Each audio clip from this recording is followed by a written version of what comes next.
राना साहब, ये जो 25 मई को हुआ था वो चीज़ भी दोहराई जा सकती है, क्योंकि मौलाना साहब तो वाजे कह रहे हैं कि जी हमारी तो बड़ी तैयारी है। जी बिल्कुल, 25 तारीख को तो आप समझे कि कुछ भी नहीं हुआ था, उससे ज्यादा जो है वो इनके साथ होगा, क्योंकि ये शर्पसंद लोग हैं। लेकिन राना साहब, खवातीन पर तशद्दुद और जैसा डॉक्टर यास्मीन राशिद साहिबा हैं, खवातीन जो बाहर थी उनके साथ बदतमीजी करना, उनकी गाड़ियों को तोड़ना, ये इसको आप कैसे जस्टिफाई कर सकते हैं? अच्छा राना साहब, ये जो 25 मई को हुआ था वो चीज़ भी दोहराई जा सकती है, क्योंकि मौलाना साहब तो वाजे कह रहे हैं कि जी हमारी तो बड़ी तैयारी है। जी बिल्कुल, 25 तारीख को तो आप समझे कि कुछ भी नहीं हुआ था, उससे ज़्यादा जो है वो इनके साथ होगा, क्योंकि ये शर्पसंद लोग हैं, ये मुल्क दुश्मन है, ये किसी रैयत के मुस्तहिक नहीं है। लेकिन राना साहब, खवातीन पर तशद्दुद और जैसा डॉक्टर यास्मीन राशिद साहिबा हैं, खवातीन जो बाहर थी उनके साथ बदतमीजी करना, उनकी गाड़ियों को तोड़ना, ये इसको आप कैसे जस्टिफाई कर सकते हैं? नहीं तो ये गाड़ी अगर पुलिस के ऊपर चढ़ाएंगी तो फिर क्या उस गाड़ी को जो है वो पुलिस आगे से जो है वो उसके सामने आगे से लेट जाएगी कि हमारे ऊपर से गाड़ी चढ़ा दें?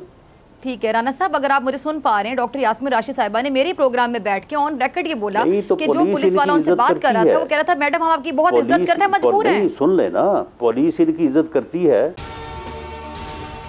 अगर आपको ये वीडियो पसंद आई तो लाइक पे क्लिक करें। जी जी जी जी प्लीज।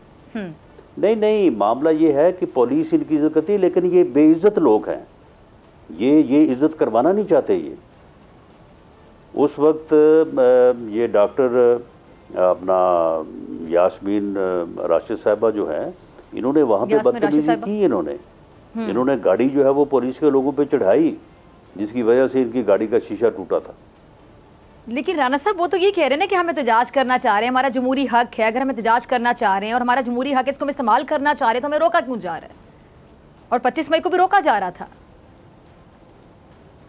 नहीं, ये पूरा और आगे आप कह रहे हैं कि 25 मई को तो कुछ भी नहीं हुआ था ना, आप आगे कह रहे हैं आगे जो तैयारी है जिसके बारे में मौलाना फजल रहमान साहब ने भी बताया, उसमें तो 25 मई से भी बहुत ज्यादा खतरनाक लग रहा है। वो आपको रास्ता देता है। मैं हूं इमरान रियाज खान, अब आप मुझे देख पाएंगे सिर्फ बोल न्यूज़। इमरान रियाज खान साहब जो हैं वो बोल फैमिली का हिस्सा बन गए हैं। बड़े अरसे बाद किसी चैनल ने हौसला किया है, तो मुझे ऐसा लगता था कि हमें बोलने की इजाजत नहीं मिलेगी, लेकिन बोल ने डिसाइड किया कि बोलने की इजाजत वो लेकर देंगे। मुझे बोल की एक चीज बहुत अच्छी लगी कि बोल ने कैटेगोरिकली कहा कि जो करना है करो, हमने अपना कोई बंदा नहीं निकालना। इमरान खान बोल के साथ जुम्मे से इतवार रात 10 बजे। सबसे ज्यादा व्यूज, सबसे ज्यादा रील्स और सबसे ज्यादा रेटिंग के साथ बोल अब भी नंबर 1 पोजीशन पर बरकरार। सब्सक्राइब करें और बेल दबाएं ताकि कोई खबर रह न जाए।